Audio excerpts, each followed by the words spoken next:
Good afternoon, everyone, and welcome to our brand new webinar checklist for securing remote workers.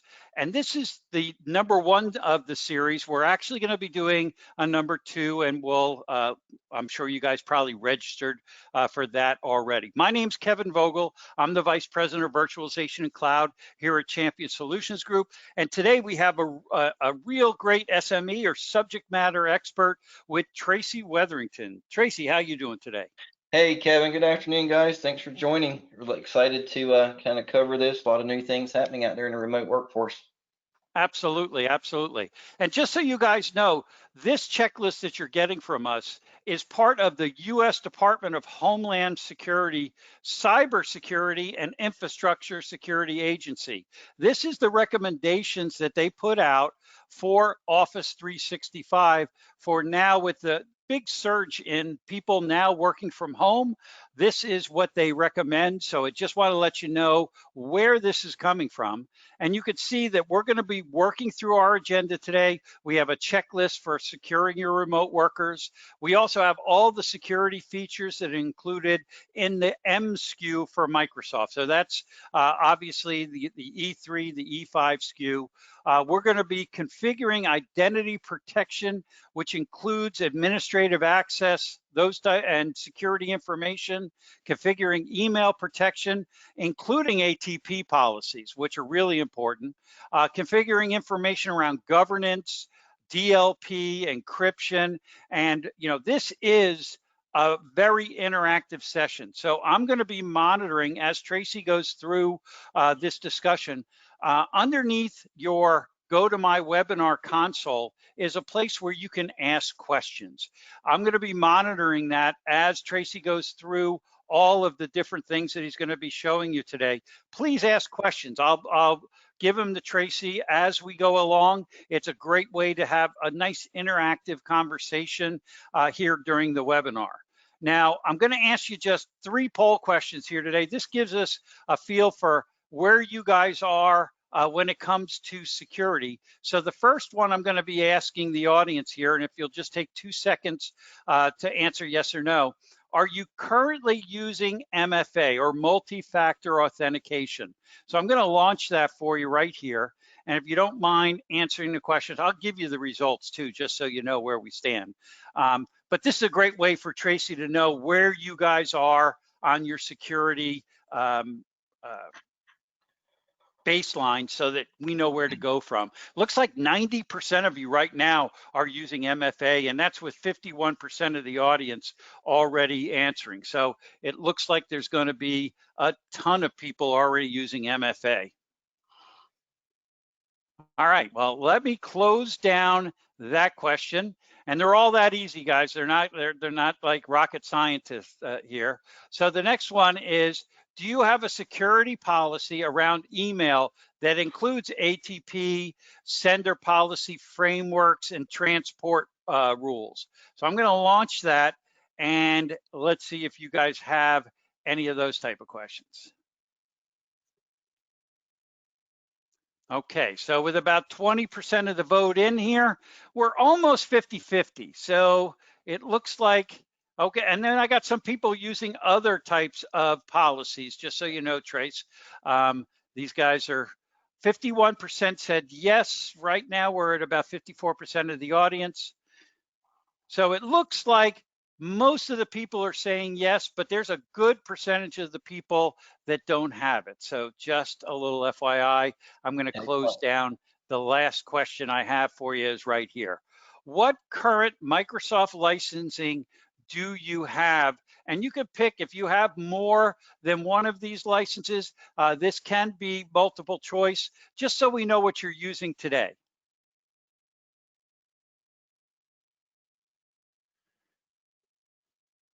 So looks like 70 some odd percent are using E1, 3, or 5. I got about 20% right now that are using M3 or M5. About 30% are using Azure AD Premium 1, just so you know, Tracy. And about 15% of the people are using EMS. So they're they're fully fully into, you know, AD and Intune, which I know is one of your favorite things to talk about. Absolutely. So great. Well, thank you very much. That really, it will be a great help to Tracy as he goes along here. And like I said, I see Eric's asking questions here, which is great. He's answering questions, but that's okay. Ask questions in the question box. And now, Tracy, I'm going to turn it over to you, and let's get educated. All right, thanks, Kevin. Just a little background about myself, guys. I've been in the Microsoft industry for about 25 plus years, been around since the NT4 days.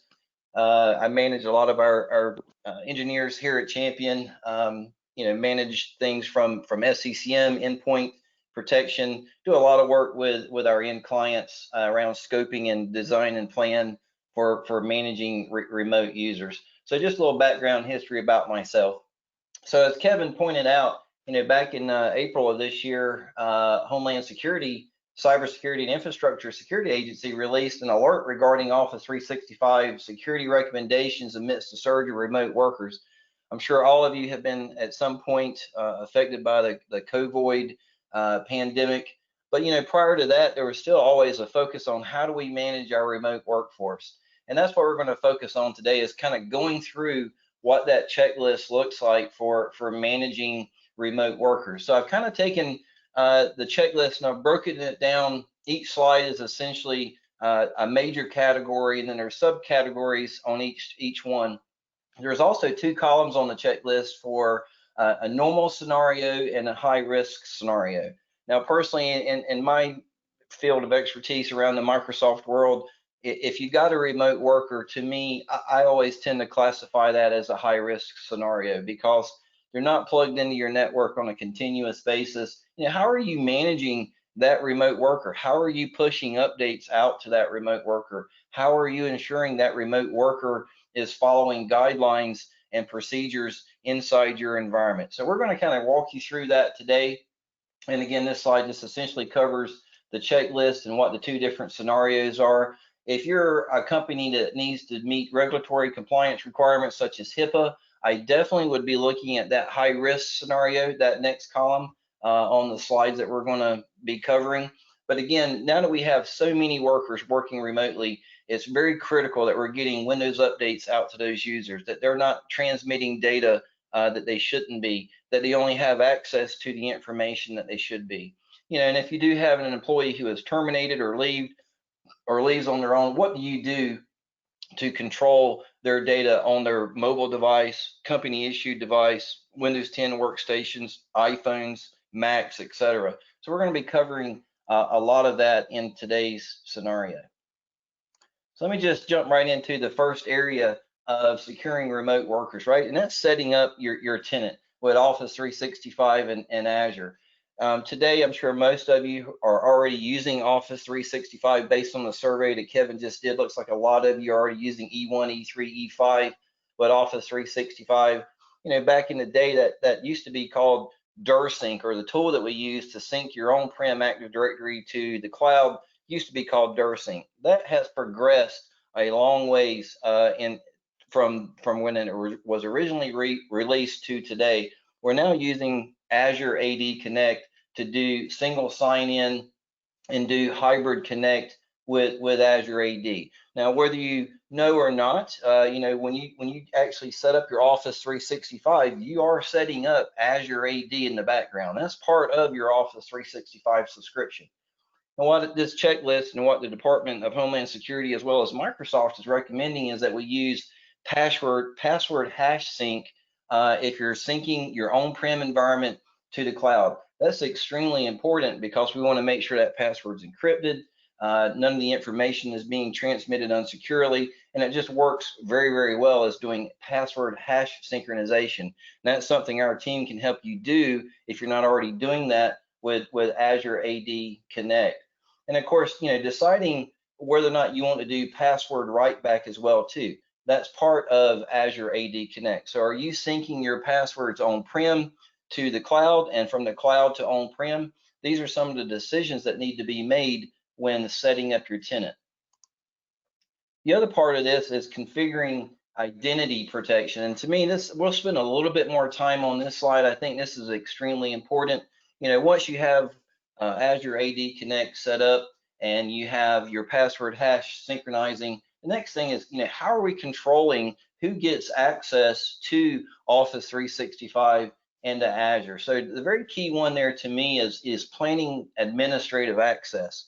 I think that's critical, especially for administrators. So if you have global admins inside Azure or Office 365, you definitely want to take a look at some of the information that we have further in this presentation around just-in-time access, turning on MFA. Absolutely, strongly recommend using MFA, multi-factor authentication, for all global admins. That should be a requirement across the board, normal or a high-risk scenario. And configure dedicated admin accounts, right? If you're just going into Office 365 to do your daily activities just as an end user, use an account that does that. Do not be using global admin accounts on a regular basis. Only use your global admin accounts and your administrative accounts when you need those elevated privileges to do something inside your tenant. And of course, we just covered always turn on multi-factor administration or multi-factor authentication for administrators. If you look at the high risk scenario there, we've even added an additional piece to that, which is conditional access. So if you know your administrators are based in the US, you want to turn on conditional access. If you don't have a client or if you don't have an end user sitting, let's say in China, why would you allow someone from China to log into your Azure tenant or your Office 365 tenant? So we can turn on a conditional access that says, if you're not based in the US or coming from a specific IP range, do not allow access into your Office 365 or Azure tenant. The same applies for users too, right? So when we're talking about a normal scenario, you may or may not want to utilize multi-factor authentication for all of your end users. But in a high-risk scenario, especially if you're being HIPAA compliant or you have a remote workforce, we are recommending that MFA and conditional access be used in that situation. Another part of this checklist is enabling self-service password reset. It's a lot to get out at one time. But self-service password reset certainly helps these remote workers who are isolated from the corporate office. They may not be able to call the help desk in a timely manner or get assistance. By enabling self-service password reset, you can have Azure and Office 365 essentially ask questions of that end user to, what's your favorite pet? Where did you last work? What's your birth date? Various different questions that can be asked in order to enable that self-service password reset and help that remote worker who may be isolated from the corporate office. Hey, Tracy, before you move Sure. on, I got a couple questions here, if you go back Sure. one slide. First of all, Kevin asked a question, and I'm going to read it exactly the way he wrote it. Did I hear you correctly? You recommend password hash sync. Why not use pass-through authentication so your on-prem password policy can be enforced in the cloud too? Is this less secure? It is less secure. Password hash sync is less susceptible to hacks, and this is directly from Microsoft because So what you're saying is it's that's actually why we passing a recommend the hash. hash sync. That's correct. It's actually passing a hash of the password. It's not actually passing any password. It's passing a hash of the password, which is a more secure method than pass through. Okay, doke. All right, and then John asked a question. He goes, so I get all of this with my free Azure connection? No, you do not. And if you'll hang tight with us just a few more minutes, we're going to get into a few slides that actually cover what you get based on your licensing model. Okay. All right, those are the two that I have. So I just didn't want to go too far past before I asked the questions. Yeah, no problem. And then the other major category we're going to talk about is configuring email protection, right? So what is email protection and exactly what does that mean? So we're going to talk about a couple different things. We want to talk about enabling common attachment filters. So inside Office 365, what are common attachments, right? PDF, Word docs, Excel, PowerPoint, Visio, those various different things. Enable that content in Office 365 to prevent users from sending, say, .exe files, PowerShell scripts, those type things. End users are, renowned for clicking on an attachment in an email without truly understanding, what that attachment is. Enable an SPF to prevent spoofing, right? So if you do not have your public SPF records set up, it's possible then an attacker could create a public DNS entry and spoof your email server. So there are some key things here to ensure that your email is protected. And enable, DMARC, right? DMARC is essentially domain-based message authentication, reporting, and conformance. That's kind of a big word, but it's like Proofpoint. I'm sure you guys have probably utilized third-party applications like Proofpoint to send your email through for additional malware scanning, etc. Well, that's what a DMARC essentially is a company like Proofpoint, where you can route your email to ensure that it's malware free, it's spam free, etc. And they're going to track back that SPF record as well to ensure that it's coming from an authenticated, true, reliable source.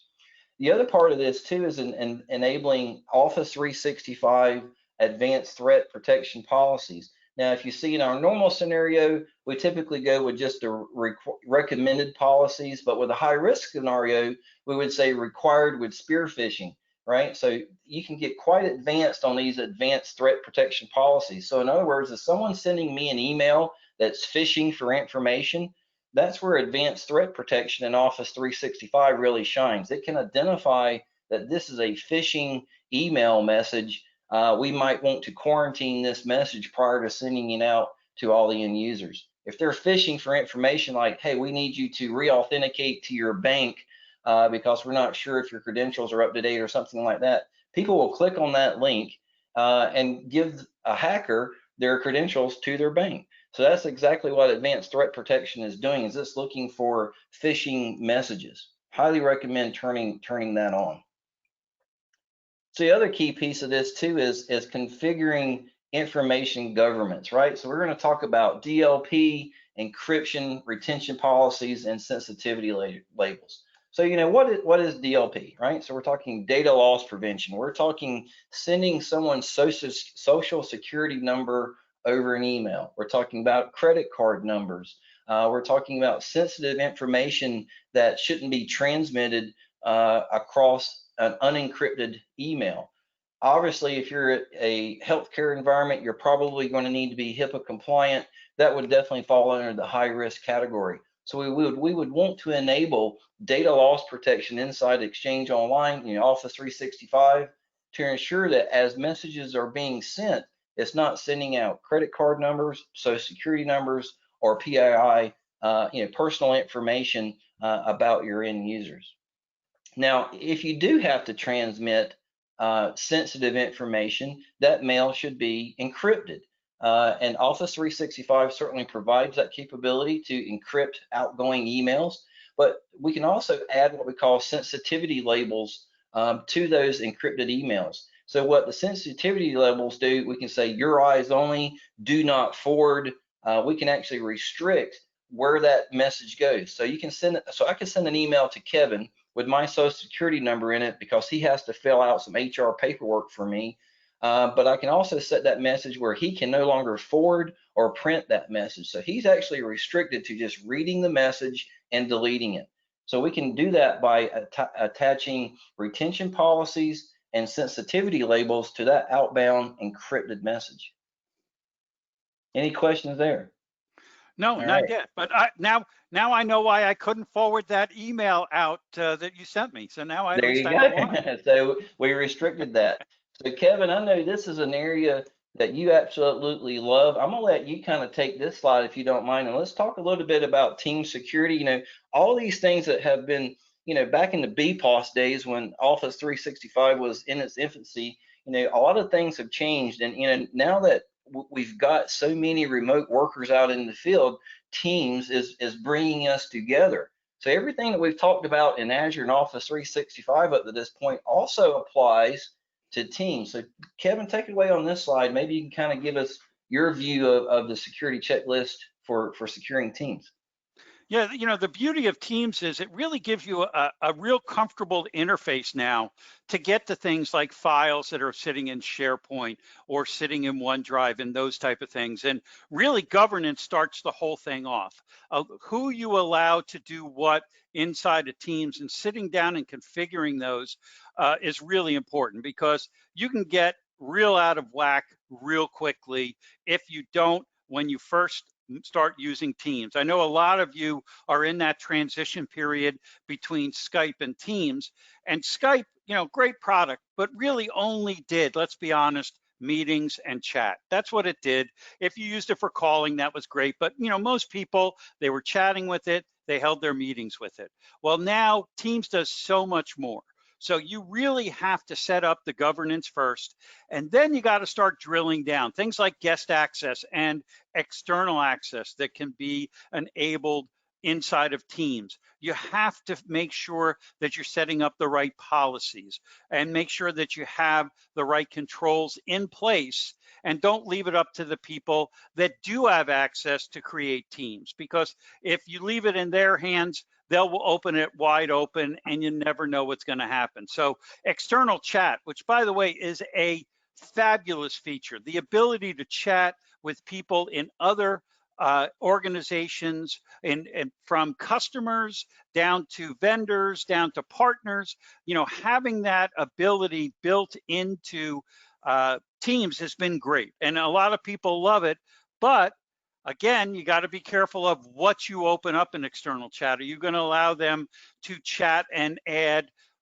documents and add that type of information? So third-party cloud storage, you can actually enable things like Dropbox and Box and ShareFile and a lot of these cloud-based storage programs to actually be part of your Team's environment. How do you lock that down? How do you actually manage that inside a team? So you can see that, in the high risk scenario, they tell you to turn that off. Move all of your documents into a more secure environment. Meeting policies and settings. You can see that, if you're talking about real secure, you don't allow anonymous logins. Things like, they have a thing called a live event, which you can do now up to 10,000 people in a single live event. So, these type of settings have to be configured. Message policies, OneDrive, as I talked about, and then migrating files from OneDrive to Teams. And how does that get done? And what permissions come along with it? So you could see the Teams, it's that new interface that people are starting to use, not only to communicate, but to collaborate and share information, not only inside the corporation, but outside the corporation. So these things are really important. So I do have one question here from Josh. And let's see, what is the best practice for MSPs with multiple technicians and Office 365 tenants in regard to managing admin accounts and MFA? If you have 10 plus techs accessing over 100 tenants, is it really manageable to have accounts for all of them under each tenant? Well, that's all you, Trace. Yeah, that's a big environment. One of the things that I do, as a consultant, obviously I touch a lot of different Azure environments and different subscriptions. As a consultant, I obviously do not have an account in each and every one of those individual subscriptions or tenants that I'm working for, across the world. What these folks are doing is actually setting me up. So I have, my T. Weatherington at Champion SG account sitting in Azure. They're setting me up that way, and I'm able to use that account across all of those various different subscriptions to gain access.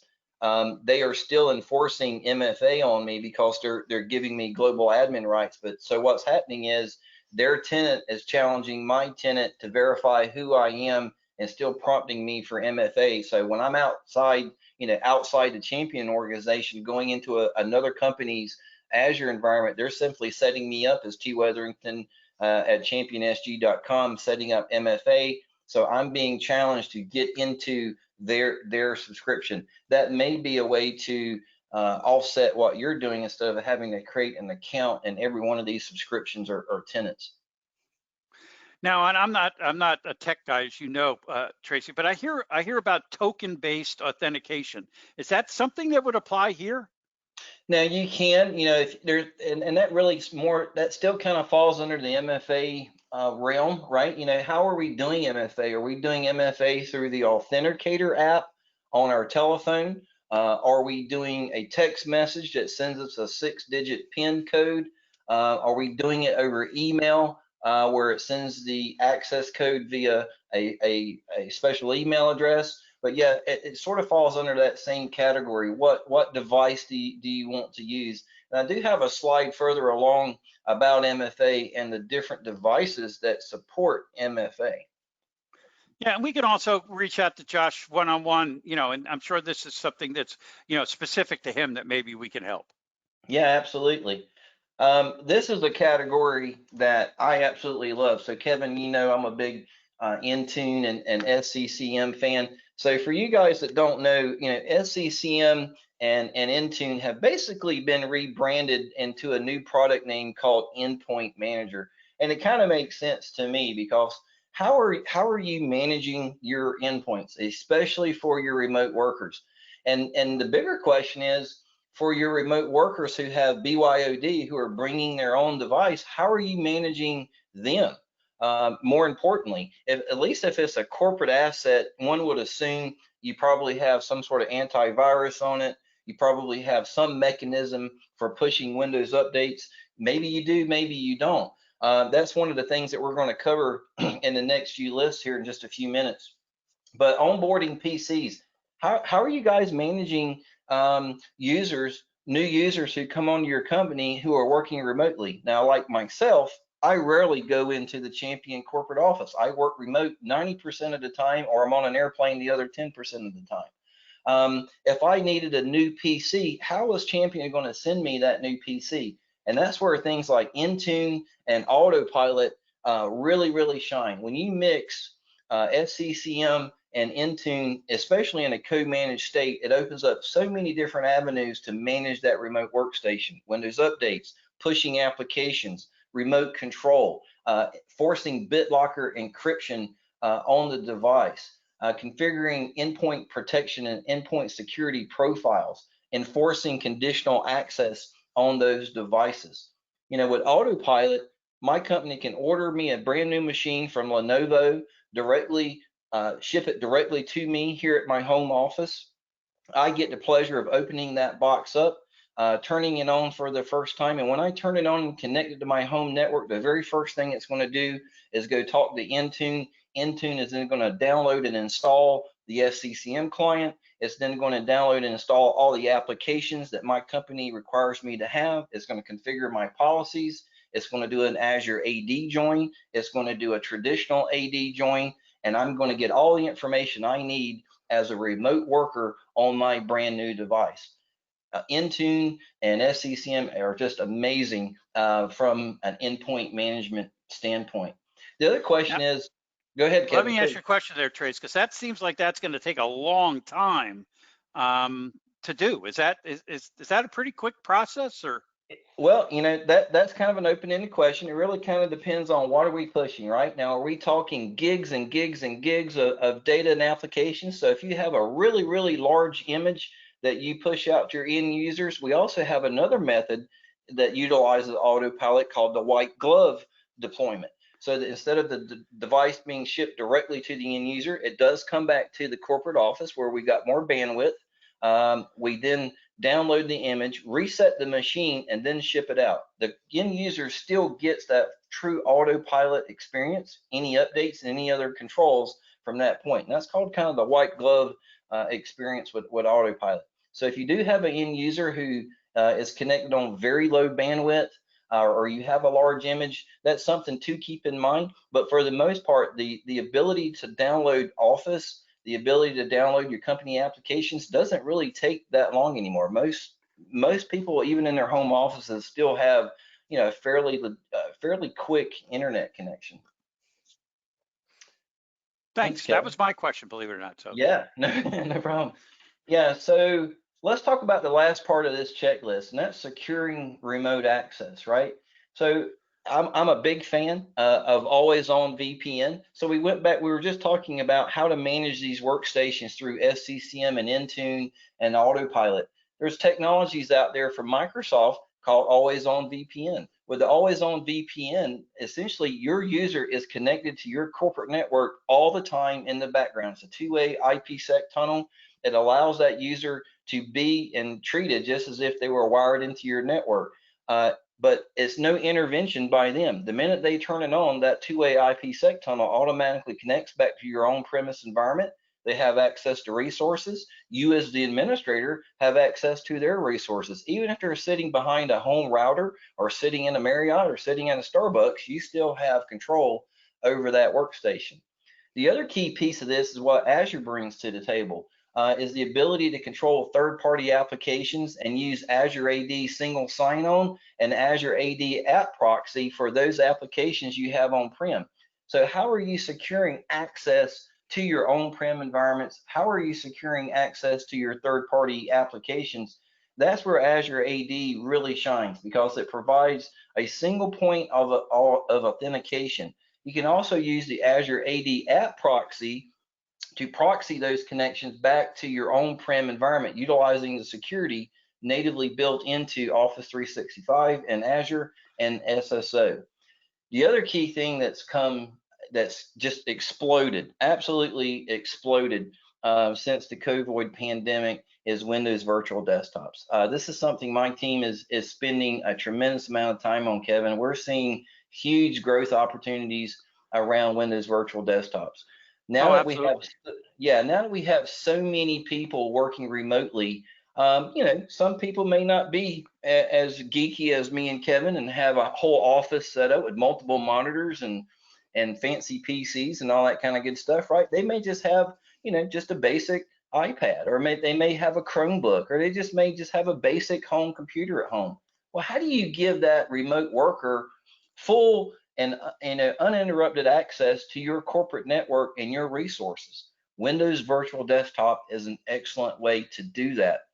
You can give them a true Windows 10 experience inside your network utilizing Windows Virtual Desktop. It's just as if they're sitting inside your network because the Azure portal is connected to your on-prem environment through Azure VPN or ExpressRoute. And by giving that end user that Windows Virtual Desktop, I then get all my applications, I get all the information that I need in order to function and do my job. The great thing about that is if I connect to my Windows Virtual Desktop from a home PC that's not maintained and very well could be eat up with viruses or just doesn't have all the Windows updates, doesn't matter because all that compute power and all that information is sitting in Azure. Nothing on your home PC is being introduced into that environment. Great way to manage your remote workforce is through Windows Virtual Desktop. Tracy, I got two quick questions for you. Sure. Thomas wants to know, is it only split tunneling? And here's what he says. We have site users that need access as if they were sitting in the office. So only full tunnel will work. That's a case-by-case basis. According to Microsoft and best practices, it is still okay to utilize split tunnel. I mean, I will say this, with always on VPN, you can certainly do it both ways. You can force all the traffic back through the corporate network, or you can allow them to go out to the internet through their connection, or even force that back through the corporate environment, or just force corporate only information to go back through the VPN tunnel. So you can do either or. You can indeed do either or with always VPN. All right, so full tunneling, that means they need to have a pretty good bandwidth out to the internet because all the internet Exactly. traffic is going to go out there too, right? Exactly. And Right. there's a lot of considerations around that. I mean, it depends on how many people you have out in your remote workforce. If you literally have hundreds, this now you're getting into discussions that we need to be having with your network team. Do you have, like you said, Kevin, do you have enough bandwidth to handle that VPN connectivity? Do you have enough bandwidth internally to handle inbound and outbound traffic to the internet? That's why they're still recommending split tunnel, as to allow If you're going out and browsing MSN or Google or looking up something, why do you want to send that back through the corporate network? What is the reason for doing that? Well, With the big always on thing is now VPN. video conferencing. Now with Yeah, Teams and a lot of that traffic all has to funnel. exactly. So there is a risk there, of saturating your network. So take that in mind. There's a lot of considerations around that our team can help him decide. All You had right. another And then question? one last question from Carla. With always on VPN, does all traffic go through our on-premise servers, even if the user is remote and they're accessing cloud resources? No, and that goes back to what we were just discussing. Essentially, when we would build an always-on VPN, normally you basically have two methods. You can have all data go back through on-prem, or you can have just corporate data go back through on-prem. If you're going out to say Office 365 or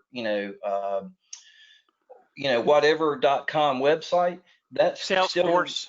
Salesforce, thank you. That's just going to go out through, that user's home internet connection. So it can be turned off or turned on. And you can also have it automatically fire up if they launch an application on their device or Windows Virtual. Obviously you don't need it for Windows Virtual Desktop, but on their home PC, if they have always on VPN, if they launch a particular application, that VPN can automatically launch based on that as well too. All right, let's move on because I know we're coming up here on time. I don't want to shortchange you.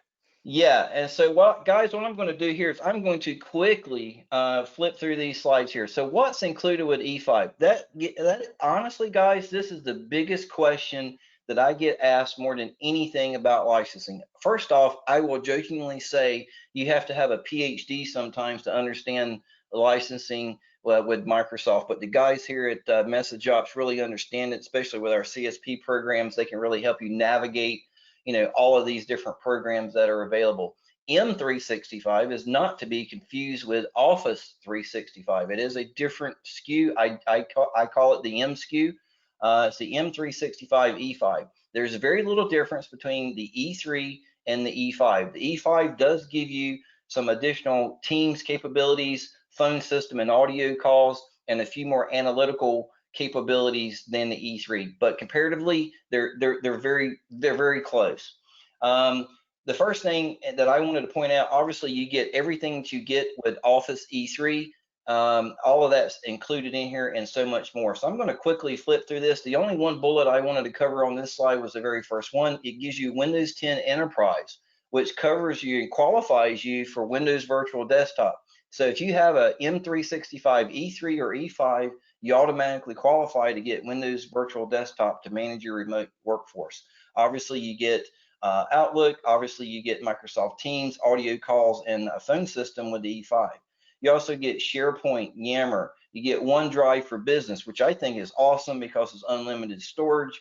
You get Microsoft Stream. You get Sway for Office 365. You get Power Apps and Flow. Kevin, I know Rob does a lot of things inside Flow. So when there's different tickets coming in, he sets up a flow. We get action items to do. Flow is really awesome. Planner, a to-do list. Now we're really getting in. Here's the meat of it, guys, right here on this slide. Device and app management, right? You get the Office 365 Admin Center. You get Microsoft Intune, which is now labeled Endpoint Manager. Intune is awesome. So when you utilize Intune with SCCM, it gives you that code management capability, gives you a single pane of glass to manage your devices and servers. Love that fact. And of course, here's the real showstopper for me. Not only do you get Intune, but you also get Autopilot. You get Windows Analytics on the device health. And here's a real kicker. You get System Center Configuration Manager included in this license. So if you have System Center Configuration Manager, and here's the other thing, we've got another slide to cover this, but if you already have System Center Configuration Manager, you now qualify for Intune licenses.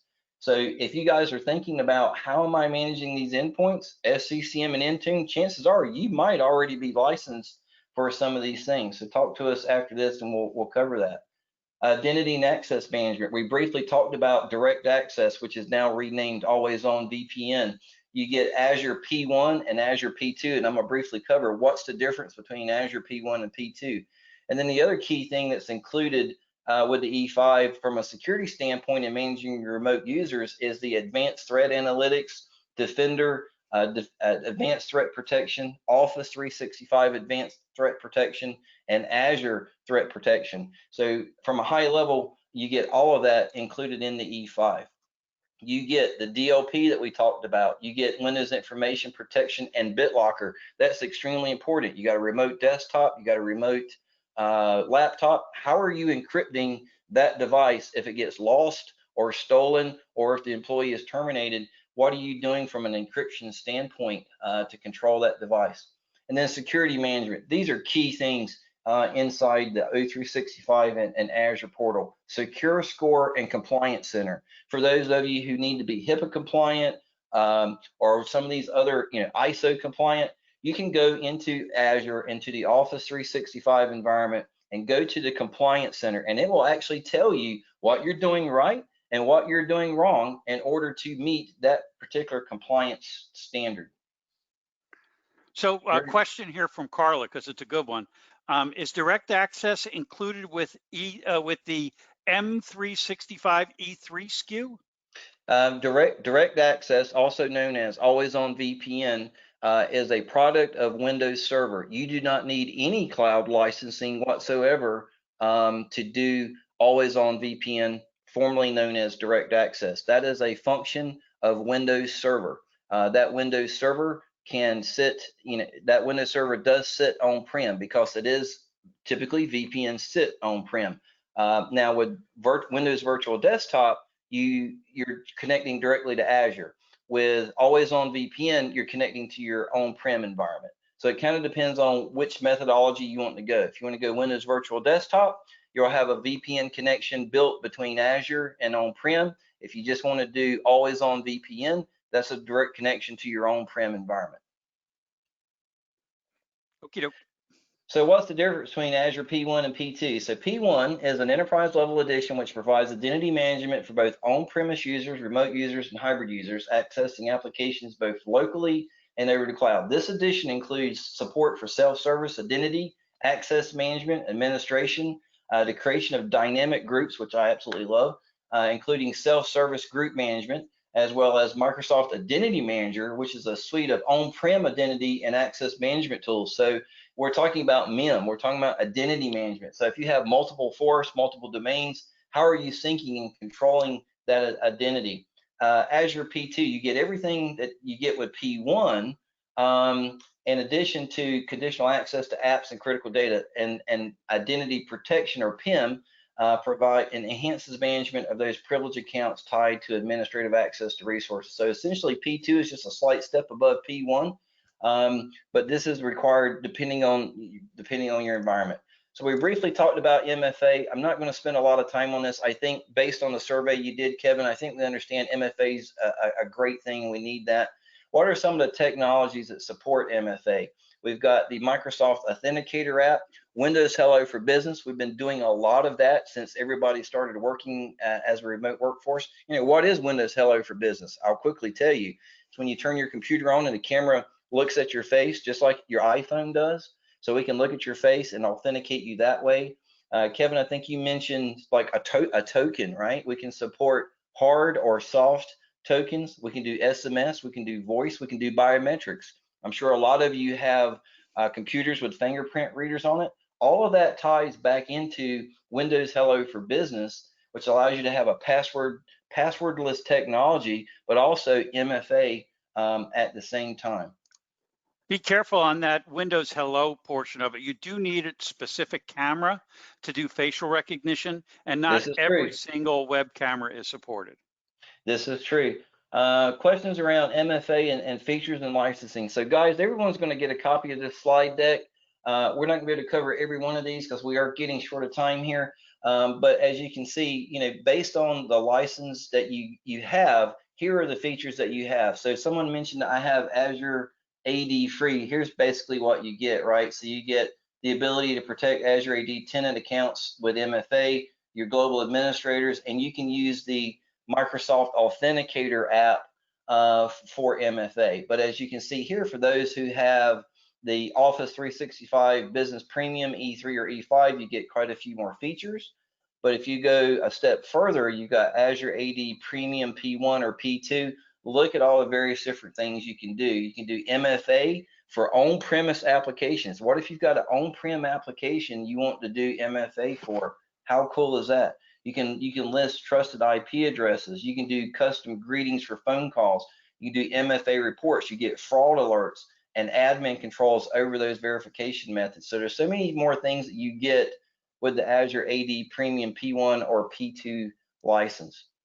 All right, so these are the last slides. I'm going to quickly just skim through these. We talked about advanced threat protection, right? Advanced threat protection is essentially an entire suite of different pieces of software that's made up inside Office 365, Windows 10, Azure. But essentially what advanced threat protection is all of your devices are reporting back to the Microsoft Cloud. And Microsoft Cloud is taking all that information and digesting it through the power of Azure and identifying what signals coming in may be dangerous, may be a threat to your environment.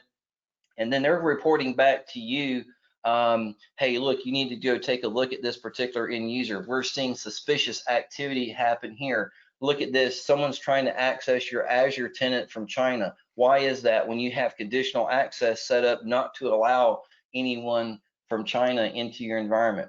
How do you control advanced threat protection and Microsoft Defender? A couple ways to do it. SCCM, we've already mentioned that. If you have that M5 license, or if you already have SCCM, you can control how advanced threat protection is deployed. If you see here on the security tab of SCCM, we can actually look at how many agents are reporting in. What if you're primarily a cloud-based environment only? Well, we can control advanced threat protection, through Intune. Makes it a lot easier. So we can control that environment either through SCCM or we can control it through Intune. We mentioned these dashboards that you get with Office 365, right? This is the threat and vulnerability management dashboard inside, Azure. By looking at this, it comes back and it tells us where are our threats coming from? How many different machines inside the environment are being affected? And more importantly, it provides remediation tasks and gives you a configuration score. In this particular example, they're not doing so good. They've only got 677 out of a possible score of 1270. This is going to tell you these are the areas you need to go work on to secure your remote workforce. Data loss protection. Guys, I'm going to quickly just skim over these. I think we've pretty much talked about DLP. Essentially what is DLP? It's data loss protection. We want to ensure you're not sending social security numbers or sensitive information out. We essentially set this up with conditions and actions. If a particular condition exists, what is the action you want Azure or Office 365 to take?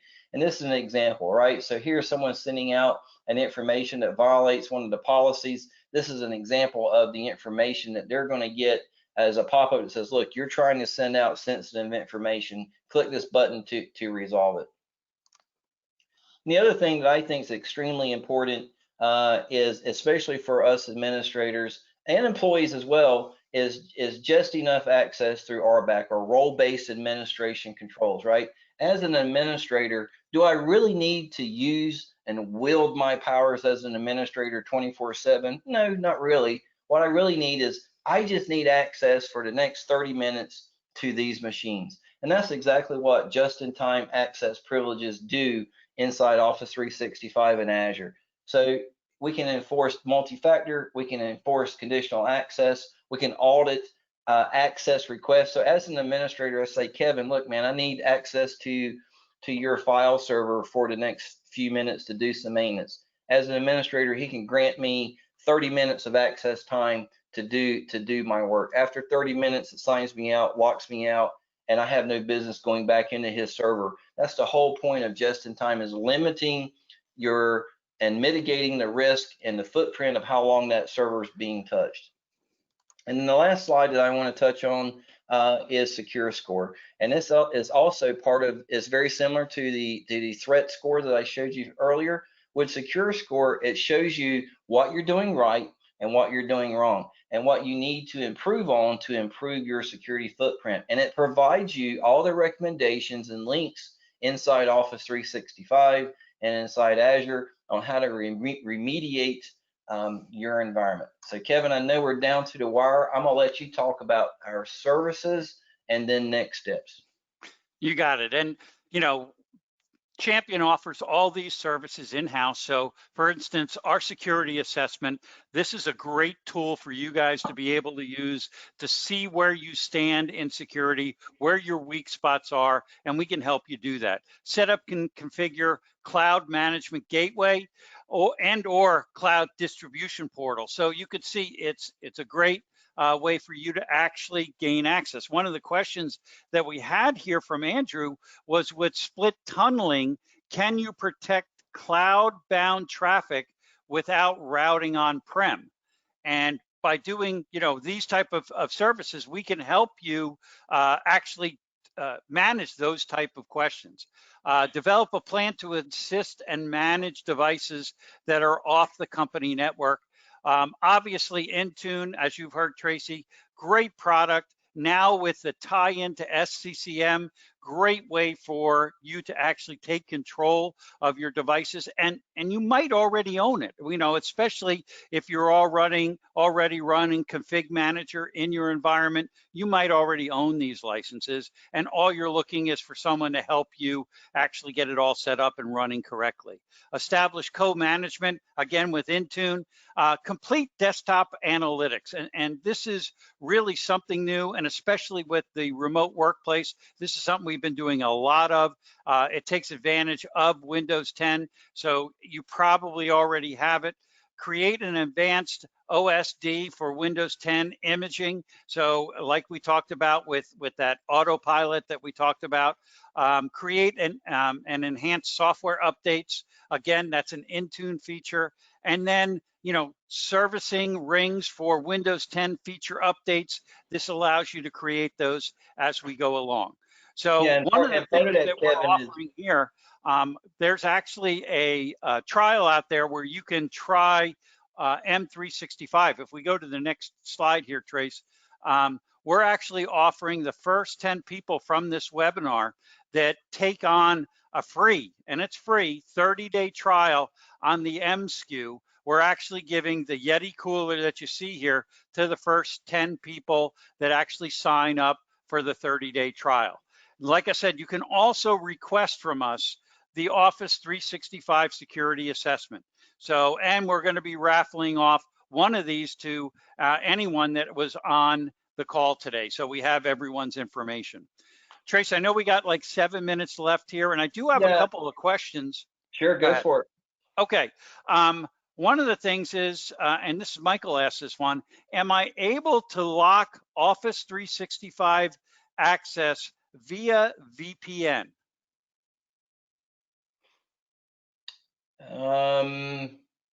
No, those controls would happen in the office. The question is, if the user is coming across a VPN tunnel, can you lock them out of Office 365? Is that the understanding? If that's the case. Yeah, the problem is it's typed out. Michael, if you want to get a little bit more specific, I'll go on to another question. We'll come back to it. This way we can make sure that we answer it correctly. I know Peter asked. 50,000 foot answer is if you want to lock someone out of Office 365, you do that from your O365 admin portals, right? Typically. Right. Well, I think he's trying not to lock them out. I think he's trying to lock the Office 365 access to only go through the VPN. Well, yeah, and that's just a matter of your routing, right? And that all boils down to, are you allowing split tunneling or not? Really, that really depends on what you're allowing your end users to do. If you're routing all your traffic through your on-prem corporate environment, then yes, you have controls over how they access Office 365. And you can also utilize conditional access that says, in order to access your Office 365 account, you must be coming from either, from a corporate IP. That corporate IP very well may be your VPN subnet. So you can restrict how users access, but you can restrict them to country, IP ranges, your corporate network ranges, etc. So if you don't want a home user coming in from wherever in the world accessing directly to Office 365, you can hit them with a conditional access policy. All right. Am I able to make the following call? Okay. Okay, they're coming in a little quick here. So I got one here that this is a good one. So Dale asked, what's the best way to secure OneDrive in regards to local sync storage? Is there a setting or a security way that allows admin to force wipe of the local OneDrive cache if the laptop gets stolen, assuming full BitLocker encryption is enabled? Does this mean that the data cannot be accessed by someone else by various means, such as pulling the hard drive and browsing it via another means? Well, I know So BitLocker actually yeah, encrypts that whole hard drive. I don't care if they pull it out and stick it in a server or anything. not going to If they work. don't have the key, they can't get in. Yeah, so you stole the thunder on that one, Kevin. So yeah, I mean the first thing is BitLocker, right? So if you got anybody mobile, you should be using BitLocker. If you don't want to use Microsoft solution, which is BitLocker, go get yourself McAfee or Symantec or some, Trend Micro, get some other third-party product. Doesn't matter to me. Just encrypt that hard drive, right? Now, in the solutions that we're showing here with Intune and SCCM, we've got very granular controls over BitLocker and how we manage that, how we can recover the drives. SCCM and Intune provide deep insight on how to do that. To answer the second part of that question is, how do we control that? You can control the activity of OneDrive either through group policies and or through the controls provided in the OneDrive administrator tools in Office 365 and Azure. Now, what I personally like is the fact that I don't want to download all of my OneDrive information. I just want links to my documents, and I just let it download as I need them and send them back up and stay in the cloud, after 30 days, so my hard drive don't fill up. I've got a very tiny hard drive. I don't need it because, hey, all my data is sitting there in OneDrive. I just click on a link, it downloads it as I need it. And just to be the sales guy here, Dale, this is something that we actually do as a service and help people from a consulting standpoint. So if you want extra help, that's exactly where we do. In fact, Anthony asked a question here: where can I find resources to help me build out SCCM? Boy, I wonder where that's coming from, Tracy. That would be us. We are a small shop and have been trying to do the right thing, but it's not exactly an intuitive product. Yeah, I don't disagree with that comment, but guys, we've been working with SCCM since it was SMS 2.0 back in the NT4 days. We have very, very skilled level 500 type people on our team, including myself, who work inside SCCM, now Endpoint Manager, on a daily basis. We have quick starts around SCCM that we can get you up and going in a 1-week project and get the basics and get you going in a 40-hour session. We have most of that scripted. We also provide knowledge and training around the product. We're not just going to come set it up and say, here it is, good luck. We're going to walk you through it. We're going to help you own the product and how to manage it, how to deploy your applications. We can go very deep into whatever you need from SCCM and Intune, especially when we're talking about putting them in a code management situation to manage your remote users and throwing in the cloud management gateway as well too. So give us the call. We'll be glad to help you with that. All right. Well, Vanessa asked a tricky question here. Can you do password write back in ADFS environment? No. And quite honestly, ADFS is quite honestly not the modern way of doing it anymore. Back in the day when Office 365 was young and still starting off, ADFS was the way to authenticate. The modern way today is to use password hash synchronization using Azure AD Connect. It does not require any server infrastructure on, additional server infrastructure on-prem. We simply load an agent on a domain controller or an existing server you have on-prem to sync your AD up to Azure. Now, if you're using ADFS to authenticate other applications, I would highly suggest you look at Azure SSO, Azure App Proxy, and single sign-on through Azure. All of that is now cloud functionality, and quite honestly, ADFS is more or less depreciated at this point. All right. So, and again, these, we have a lot of technicians that do exactly what Tracy does in this call every day with customers. So we'll be more than happy to help you on all this stuff. I guess got two more here and we're done. Trace, what's the best practice for securing password write back to an AD environment, ensuring MFA is enabled for all accounts? And I think you just talked about that. Yeah, I mean, essentially, first off, have Azure AD Connect in place, right? And have the latest version of Azure AD Connect. Um, you know, we would go into a more further discussion with that particular person who is asking that question. Why do you want to do write back, right? Is there a need to do write back? But to answer the question, quite simply, yes, you can enable MFA. MFA is not really a requirement either way when we're talking about write back. I tend to limit that. I just like to limit the amount of synchronization going on. But yeah, we can dig further into that one. Okay. And the last two questions, believe it or not, I can answer, but one of them is, are you going to be getting these slides? And absolutely, everyone that attended here, we're going to be sending you an email, which will actually, we recorded this whole webinar that you'll be able to actually fast forward through and check anything that you want. You'll also get a copy of all the slides. And then also, one of the other questions is, do you have to register for the second part of this? And the answer is yes, but we'll also include that in the email that comes out with the slides and the link to the video. So yes, please register for the second part. That way you'll get on your calendar and you can participate with us with that. With that, I know we're running a little late here, 4:01, but both Tracy and I really appreciate your time today. I think it went great. I think that we answered most of your questions, and if we didn't, we will follow up with you. I know Michael wants us to do a call back about his issue, and then we also had the one about the MSP that I didn't want to bring in everybody else that wasn't an MSP. But thanks a lot for your time today. We really appreciate it. Tracy, great job. Really, thanks a lot for doing this today. Have a great time. Reach out to us. I think next time I get to talk more because there's more about Teams in the second one. So, and I'm not one of these guys that sit back and doesn't like to talk. So you'll hear from me a lot next time. But thanks for your time today. Have a great day. Stay safe out there too. Thanks, everybody. Have a great day.